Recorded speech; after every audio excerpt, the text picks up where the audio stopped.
이제 과학기술 지문인데 아까도 말씀드렸다시피 약간 트라우마가 있어요. 왜 그러냐면 이게 지금 다 EBS나 교육청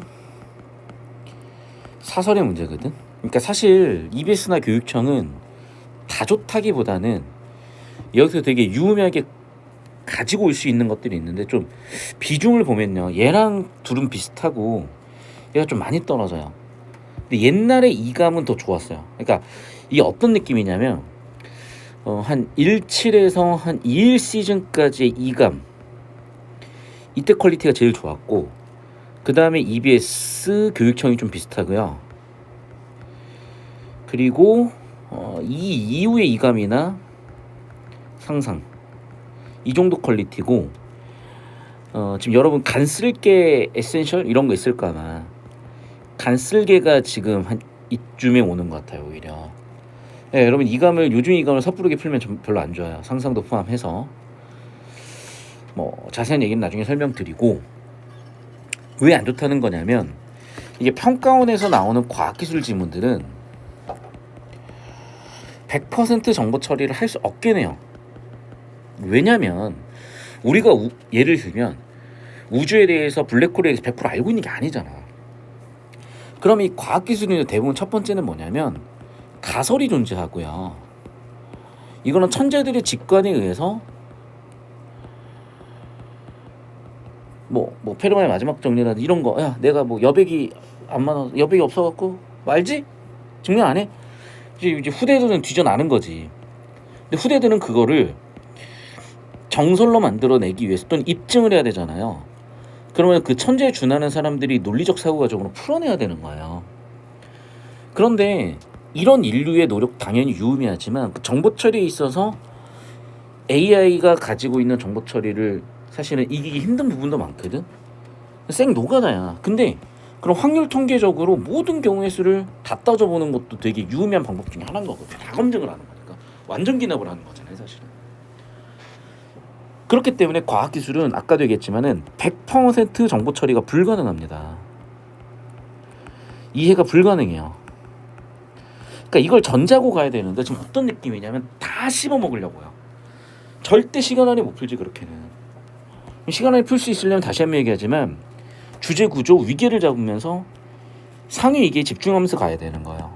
최근 수중 자원 이용 필요성이 증감에 따라, 그러니까 이런 건 정보가 하나도 중요하지 않아. 그래서 뭐 그렇대, 아니 그래서 하고 싶은 얘기가 뭔데, 있지만 다음이겠죠 이제. 자, 이를 해결 나왔네, PS. 그래서 뭐야? 글의 주제는 뭐겠어요? 수중 로봇 개발 연구겠죠. 그럼 봐봐, 잘 들어 여러분. 아까 우리가 좀 영어를 한번 하긴 해야 돼, 이반도. 영어에서도 마찬가지인데 주제가 되려면 좀 적절한 구체성을 가지고 있어야 돼. 왜냐면 내가 전 세계의 강아지에 대해서 주제를 쓴다고 하잖아요. 책이, 그거는 글이라고 할 수 없는 게 너무 포괄적이야. 근데 예를 들어 우리 집에서 키우는 강아지, 이것도 글이 아니야. 무슨 가치가 있냐는 거지. 그러니까 적절한 구체성이 있어야만 적절한 가치가 생겨나는 거거든요, 정보라는 것은. 그러니까 수중 로봇 개발, 알겠어. 자, 로봇 중에서도 수중 로봇이야. 어떤 수중 로봇? 그래서 좀 더 초점을 좁혀줘야 돼. 그래서 초기에는 어땠었냐, 수중 로봇이 조종자 명령에 반응하는 원격 조작 방식이었지만, 그 과거에는 원격 조작이었으면 이제 뭔가 다르겠죠. 점차 AI가 됐다는 얘기예요, 지금. 이해됐어? 원격 조작에서 이제 어디로 갔다? 자율주행으로 갔다. AI에 혹은 준 AI로 가고 있다. 즉 뭐예요? 그래서 자율구동 방식으로 갔다. 즉 로봇도 이제 자율주행이다. 자율구동이다. 알겠어. 수중 로봇 자율구동. 그래서 하고 싶은 얘기가 뭔데? 자, 이런 수중 로봇이 수중 환경에서 자율적으로 작업 수행을 하기 위해서는, 자 그럼 봐. 결국 2단락으로 넘어가는 과정에서 주제 세팅되는 핫플레이스가 있다고 했고, 그러면 결국에는 보면 알겠지만 이 마지막에 있는 정보들을 얼추 다시 받고 있잖아요. 그리고 여기에 덧붙여지는 뭔가가 주제겠지 이제. 자율주행 기능이 기본적으로 요구된다. 이거 당연한 얘긴 거고. 그게 뭔데, 그래서 어쩌라고. 그럼 그걸 실현하면 어떻게 되는 건데? 그래. 결국에는 여러분, 제가 이 지문을 왜 선정했는지 감을 잡으셔야 되는데, 여러분 절대적인 위치 파악 GPS 어디서 봤어 이거? 너가 아까 질문하지 않았어? 나한테 보여줬는데 여러분 이게 일사예비에 나온 적이 있어요. 일사예비에서 뭐가 나왔냐면 여러분도 풀어봤을 텐데 스마트폰 위치 추정 기술이 있어요. 그리고 얘를 아마 1이었나 2였나 아무튼 20에서 22 사이 한 번 더 받았어요. 완전히 연계야. 봤어야 돼. 여기서는 어떻게 나누냐면 GPS와 IMU로 나눠서 스마트폰의 외부에 있을 때, 건물 외부에 있을 때 어떻게 추정할지랑 건물 내부에 있을 때 어떻게 추정할지 얘기를 해요. 그 흐름이야 이제. 그러니까 이 지문 어떤 지문이야? 그래 연계 지문이라니까 얘도. 그 연계 지문이 연계 지문. 그 얘는 뭘 갖다 낸 거야? 사실은 위치 추정 기술을 내는 거야. 위치 추정 기술. 그래서 글의 주제 자 세팅해 볼게요. 어떻게 가야 돼? 그래서 절대 혹은 상대적인 위치 파악 능력이 필수적이라는 걸 보면 드디어 얘가 주제일 가능성이 높아졌어요. 하지만 제약이 많아. 그래서 GPS 같은 것도 제한적이야. 혼탁도 같은 것들도 문제야. 어떻게 할래? 그래서 어떻게 초음파를 이용한 베이스라인 기선 방식을 쓰겠대요. 그럼 글의 주제가 드디어 세팅된 거죠. 여기서 주제 세팅이 되면서 이제 드디어 베이스라인 기선 방식이 글의 주제가 된 거예요. 여기까지 와서. 자 그럼 봐. 왜 이걸 쓰게 된 거냐? 첫 번째 전자기 심호의 감쇄율이 높기 때문이요. 두 번째 그래서 이런 것들을 사용하기가 매우 제한적이고요. 세 번째 혼탁도 등 때문에 카메라도 쓸 수가 없는 거야. 다시 구조 잡아볼게요. 자 감쇄율이 높아 환법장치 쓰기 힘들고 혼탁도 등으로 카메라 기반도 쓰기 힘들다. 그럼 봐봐. 빡세게 잡은 것 같지만 진짜 별 정보 없다니까. 일단락 주제 세팅 뭐 한 거야? 수중 로봇 어떻게 하겠대? 자율로 하겠대. 그럼 그걸 하기 위해서 필요한 게 뭔데? 자, 세 가지 방법이 있대요. 첫 번째, 전자기 신호. 두 번째, 자 신호 감쇄가 높고 또 혼탁도도 크고. 그래서 이거 어떻게 해결하겠대? 기선 방식으로 쓰겠대. 초음파 방식으로 쓰겠대. 이런 문제들을 이렇게 해결하겠대. 그러면 여기서 여러분 딱 한 단어 남기란 뭐예요? 기선 또는 초음파지. 이렇게 좁혀가라고요. 어차피 기억도 못하는데 왜 다 가지고 오고 있어? 계속 볼게요. 이제 초음파는 수중 환경에서 전달 속도가 빠르면 장점이죠. 플러스 1. 감쇄율이 낮고요. 플러스 2. 센서와 노드 간의 거리를 기준으로 원거리 추정에 요기한 장기선 방식과 근거리. 자 봐봐. 이제 그럼 비로소 글의 주제를 두 개로 정리한 거예요. 아마 롱 베이스 라인이겠고 숏 베이스 라인이겠죠. 그래서 종류 두 가지가 나온 거야 다시. 그럼 종류 두 가지에 대해 설명을 하겠지. 그러니까 당연히 장기선에 대한 얘기를 했으면 이제 단기선에 대한 얘기는 그 다음 단락에서 얘기하지 않을까요? 그렇죠. 완전히 글의 흐름이 예상대로인 거야. 그러니까 이런 느낌을 가지고 봐야 되는데 자꾸 끌려다닌다고요. 정보들에. 그러면은 읽긴 읽고 처리는 했는데 아 무슨 소리야 어려워 이렇게 되는 거야. 전혀 어려울 게 없는 게 무슨 얘기냐면 아 그래서 자 장단점이 있어. 아까도 얘기했지만은 신호 감쇄가 크고 혼탁도도 커. 그래 당연히 해결 방법 초음파 기선 썼으니까 장점 뭐겠어요? 첫 번째는 속도도 빠르고 두 번째는 감쇄도 덜 되고 해법이 되겠지. 야 그런데 두 가지가 있대. 그래 3단락의 주제는 뭔가? 첫 번째 장기선 방식인 거죠. 그럼 봐봐. 방식이니까 과학기술이니까 당연히 뭘 물어보겠어요? 원리를 얘기하겠지. 인가를 잡겠지. 그래서 봐. 해저 초음파 신호를 수신 및 송신하는 장치인 중계기를 복수 설치하고 수중 로봇이 고정된 중계기를 형성하는 공간 내부에서 이용할 때 그 위치를 추정한다. 잘 들어. 이건 완전히 그림이에요. 그림. 그러면 그림은 상상해야 돼. 그려보든지. 근데 그게 쉽냐고. 그래서 이렇게 문제 나온다니까요. 그러니까 의도는 셋 중 하나야. 그냥 줬거나 그리라고 줬거나 이렇게 주고 처리하라고 줬거나. 근데 그냥 줄 확률보다는 그려라 또는 그림 이해해라야. 알겠어요? 이렇게 뭔가 묘사되어 있는 즉 독서 지문에서 뭔가 묘사라는 글의 전개 방식이 나왔다면 그려라 또는 이해해라야. 그림 이해해라. 그림 그려서 이해해라야. 또는 그려서 처리해라 또는 그림 있는 걸 이해해라야. 자 그래서 다시 그렇대. 추적 대상이 되는 수중 로봇에는 초음파 신호를 송신하고 수신하는 통신기를 설치하고 수중 로봇에 부착된 통신기에서 초음파 신호 송신하면 중계기는 신호 수신하는 봐봐. 지금 벌써 정보가 어마어마하게 나열이 되고 있단 말이야. 이거 어떻게 다 처리할 거야? 근데 그림 하나 그리면 끝이라니까. 이해 됐어요? 그러니까 봐봐. T1, T2, T3는 중계기죠. 그리고 중계기를 통해서 주고받기도 하고 로봇이 또 배와 주고받기도 하는 거지. 그럼 봐. 지금 여기 장기선 방식은 A겠어, B겠어? 중계기가 복수로 설치되어 있으니까 A겠네. 이해됐어요? 자, 이 부분을 제가 녹색으로 처리할게요. 왜? 그림 보고 이해를 해야지 그러니까. 오케이? 또 수중 로봇이 고정된 중계기들 형성하는 공간 내부에서 이동하잖아요. 자, 넘버링 해볼게. 1번, 2번. 자, 그럼 1번, 2번 정보는 여기서 어떻게 표현되는 거야? 이렇게 표현되겠네. T3까지 있고 1번. 그 내부에서 이렇게 이동하고 있네. 그러면 난이도가 훅 떨어지는 걸 뭐하러 고생하면서, 아니 그림을 줬으면 그림을 처리하면 되지 굳이 그림을 안 읽고 처리해야 되는 건 뭐야? 그림을 줬는데 왜 그림을 안 읽어요? 얼마나 미련하냐고. 있는 정보도 안 쓰면서 뭘 어렵게 풀고 그 어렵게 푸는 걸 왜 되게 당연하다고 생각하고 되게 자랑스럽게 생각하냐고. 내가 얘기했잖아요. 내가 옛날에 수학도 가르친다고 이제 깝쳤으나 30번 문제를 30분 걸리는 걸 보면서, 근데 현우 쌤 같은 분들은 5분에 푸는 걸 보면서 이 사람은 다르다. 왜? 우리나라의 수학을 배운 게 아니라 해외 나가 수학을 공부를 했고, 그리고 그것도 되게 명문대인 스탠포드를 나왔고, 그러다 보니 이게 뭔가 우리나라 국내에서 수학을 한 사람들하고 뭔가 감각적인 느낌이 다른가? 라는 게 좀 보였던 거예요. 저는 이건 안 되겠다 내가 라고 해서 사실 포기한 것도 있지만, 어쨌든 그럼 국어도 마찬가지인 거야. 왜 그런 기존에 써먹을 수 없는 방식들을 자꾸 고착이 돼서 못 고쳐내냐고. 그럼 결국 점수는 그대로라니까. 계속 봐봐. 그러면 수중 로봇에는 뭘 당기겠대? 초음파 신호를 송신하고 수신해야지 위치를 알겠지. 통신기를 설치한다. 그럼 넘버 3 통신기는 어디에 있겠어요? 여기 있겠지. 여기. 그 넘버 3 통신기는 여기에 붙여져 있겠죠. 통신기니까 송수신할 거 아니야. 이해됐어?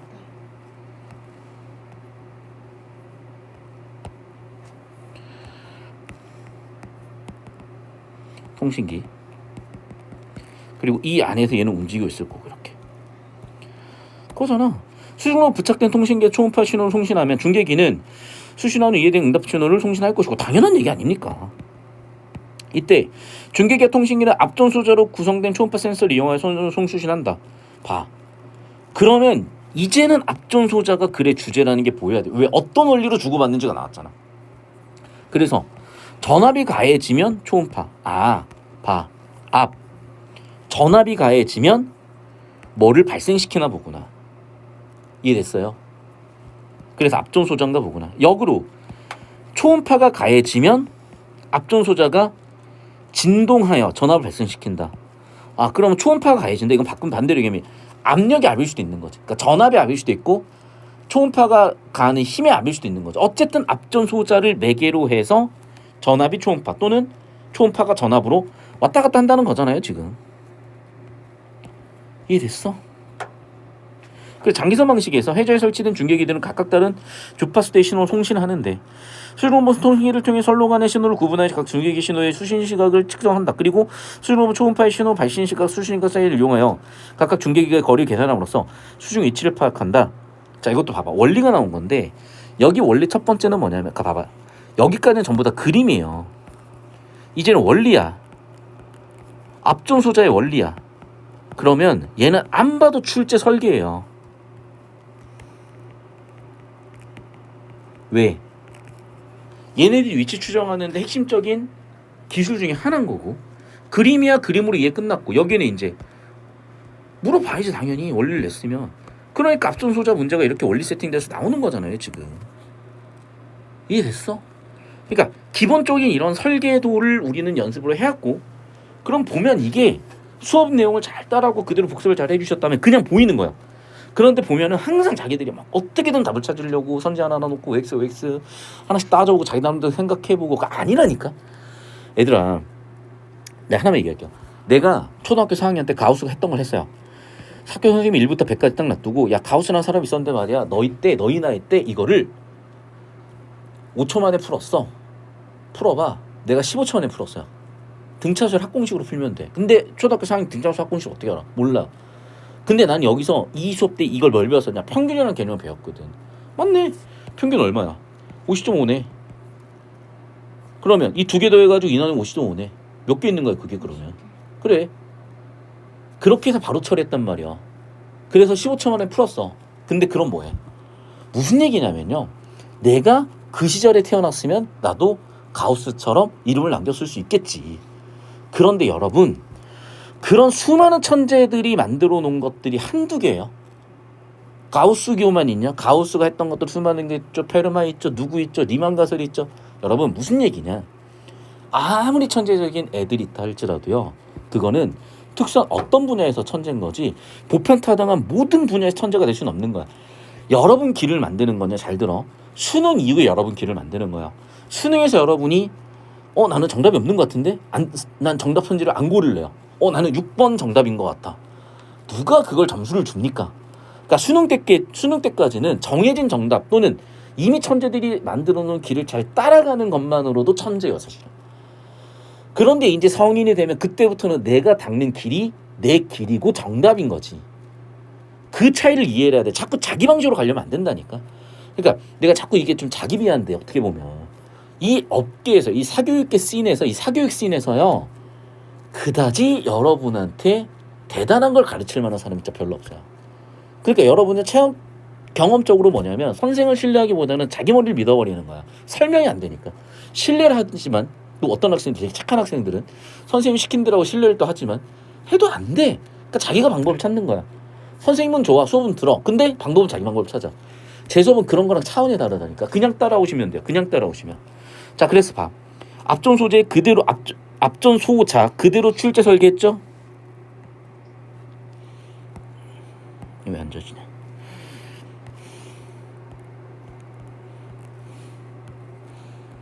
그대로 출제 설계했죠? 얘도 당연히 그림 가지고 출제 설계했죠? 이해됐어? 계속 볼게.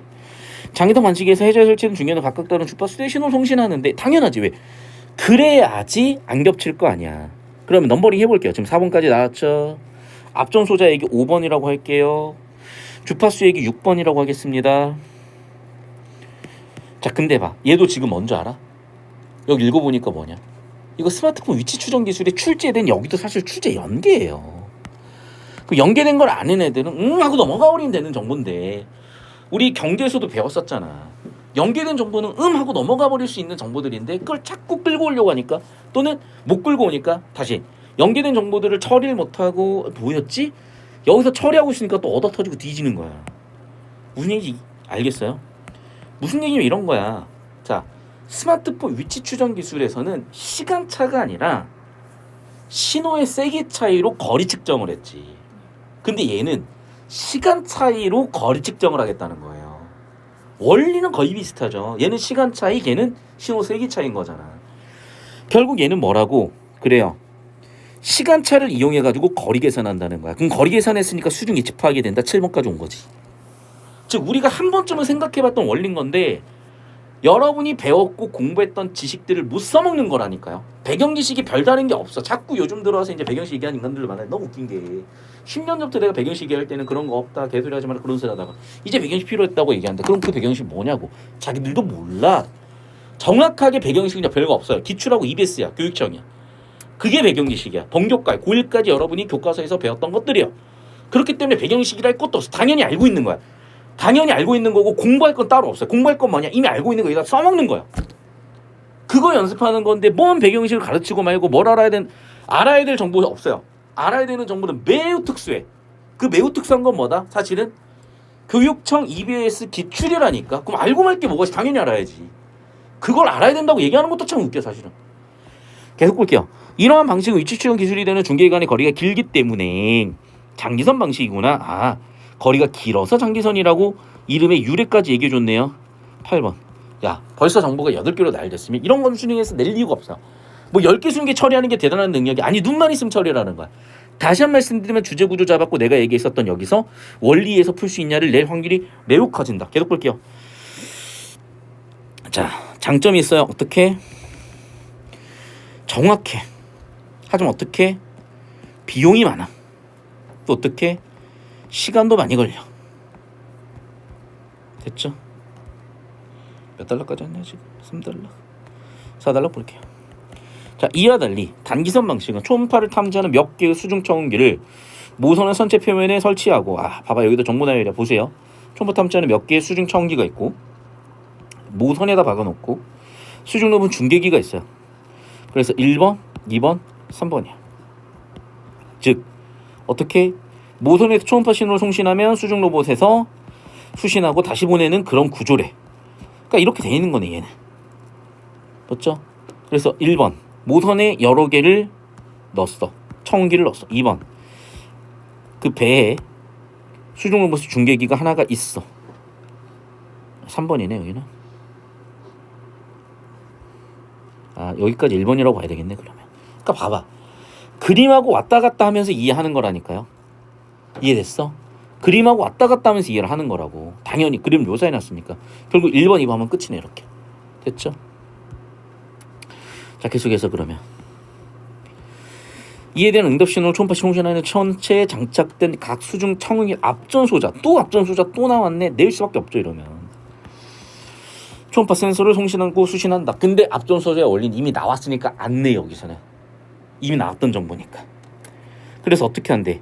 역시 시간 측정해가지고 위치 계산한다는 거예요. 이 원리도 똑같아. 됐죠? 그리고 기선이 짧기 때문에 뭐라 그런다? 단기선이라고 이름 부른다. 유래까지. 자, 그럼 봐. 지금 나온다면 원리는 크게 3개인 거죠. 첫 번째 뭐라고요?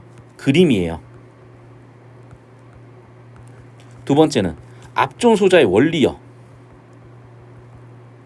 세 번째는 시간에 따른 거리 측정이요. 그런데 여러분, 시간 가지고 거리 구하는 건요, 중학교 1학년 때 속도 시간분의 거리, 정확하게 속력 시간분의 이동거리, 속도 시간분의 변이를 해가지고 다 할 줄 아는 거기 때문에. 그럼에도 불구하고 낼 수는 있으나 여기서 한 문제가 더 있다면 그 문제가 나왔겠죠 아마. 실제 그래서 시간 데이터를 주고 거리 측정해가지고 위치 측정하는 유형이 출제될 수도 있었겠죠. 근데 여기서는 스킵된 거야. 여기까지 보인다는 거 여러분이 제대로 공부만 해놨다면. 됐죠? 장점은 뭐니? 저렴해요. 좁은 내역에서 쓸 수도 있어요. 또 추정에 용이해. 하지만 단점은 뭔데? 파도 때문에 뭔가 애매해질 수가 있대. 보정장치가 있어야 나야 하냐. 넘어가. 마지막 5달러. 초음파의 장점에 대한 얘기를 하고 단점에 대한 얘기를 하고 있죠. 초음파의 장점, 하지만 단점. 그래서 하고 싶은 얘기 뭔데? 이를 개선하고 해결하기 위해서 하고 뭐 끝이네 그냥. 그럼 봐봐. 너희가 그렇게 부담을 느낄 만한 정보는 없다는 거야. 너희가 처리했었어야 되는 문제 설계된 정보는 이 3가지라는 겁니다. 그러니까 너무 트라우마가 있는 거야. 과학기술 지문들에서. 왜? 방법이 잘못됐으니까. 이틀 갖고 가잖아요. 매우 쉬워집니다. 하나씩 볼게요. 1번 선지부터. 초음파는 수중 환경에서 전자기파보다 감소율이 높다. 아니 무슨 얘기야. 지금 어떤 문제들을 해결하고자 초음파를 쓴 건데 얘는 장점이 있어야 되는 거고 감소율이 낮아서 뭐 더 장점이었던 거죠. 그럼 봐봐. 얘는 지금 다 뒤섞어 놨잖아. 이해됐어요? 바로 그냥 1번인 거고 시간 많으시면 발제독 하세요. 근데 뭐 발제독 하고 싶지도 않은 게 너무 명확하게. 왜? 초음파는 장점으로 감소율이 낮기 때문에 대체 방법으로 쓴다 그랬었거든. 이해됐습니까? 계속 봅시다. 여기도 마찬가지.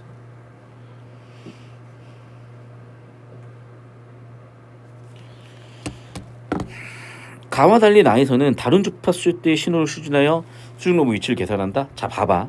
지금 여기서 하는 얘기는 뭐냐면, 자, 장기선 방식과 단기선 방식의 비교 대조예요. 오케이?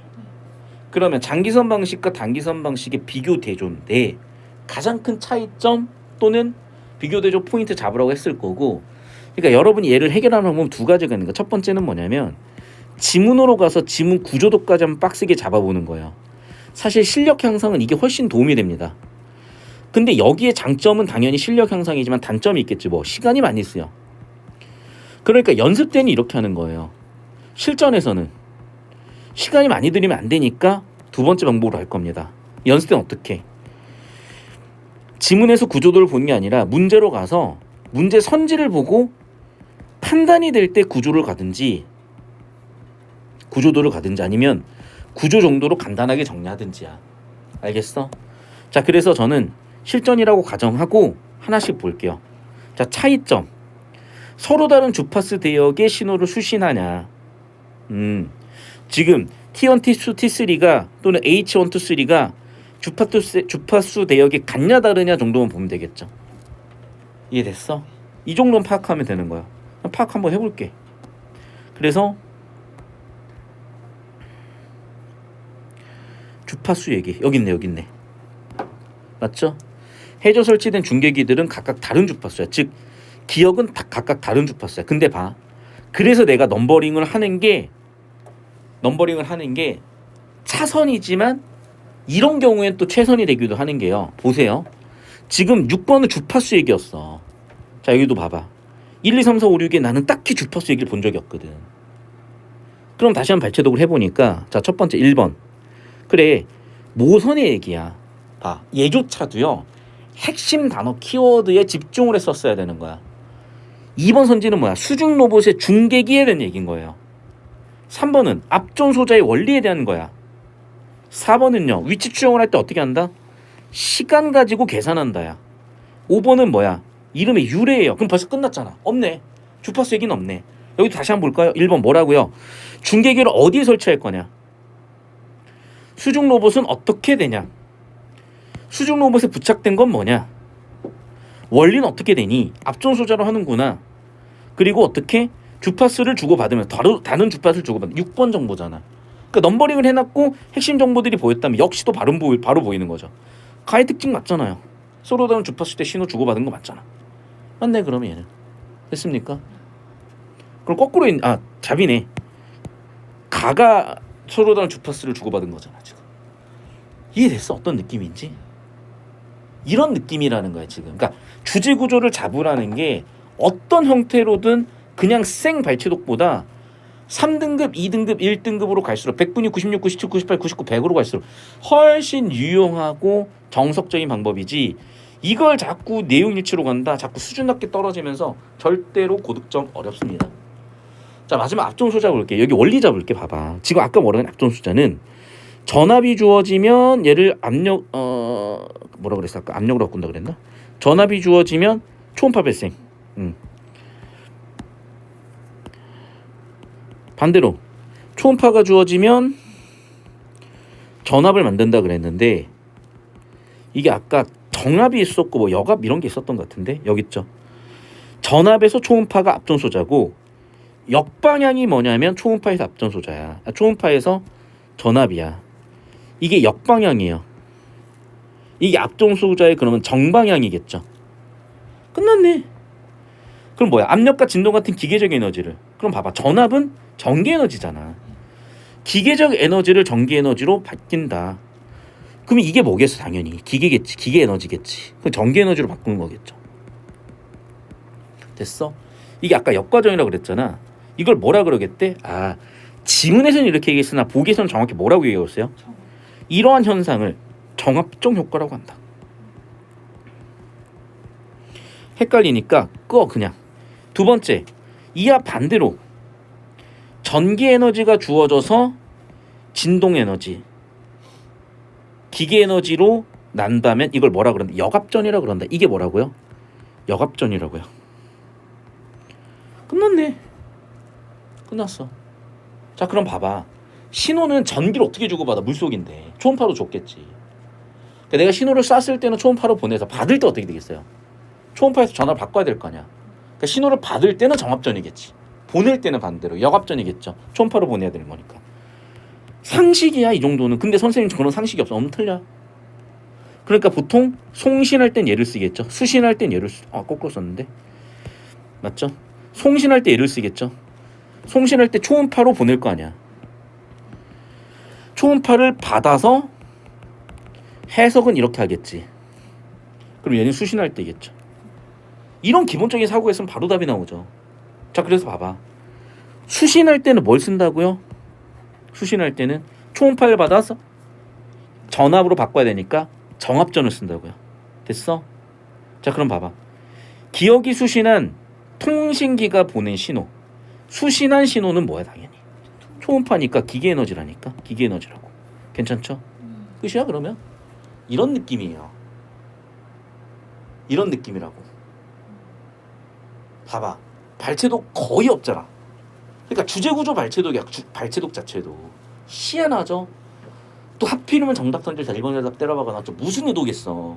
얘들아, 과학기술은 이런 거야라는 걸 보여주는 거야. 과학기술이라는 거는 이렇게 핵심 원리 주제구조만 똑바로 잡으면은 너무 쉽게 정답이 탁탁탁 보이는 느낌인 건데, 너희가 자꾸 이상한 짓을 하고 있네? 이걸 안다? 그냥 보여주는 것 뿐이라고. 다시 정리합니다. 마지막으로.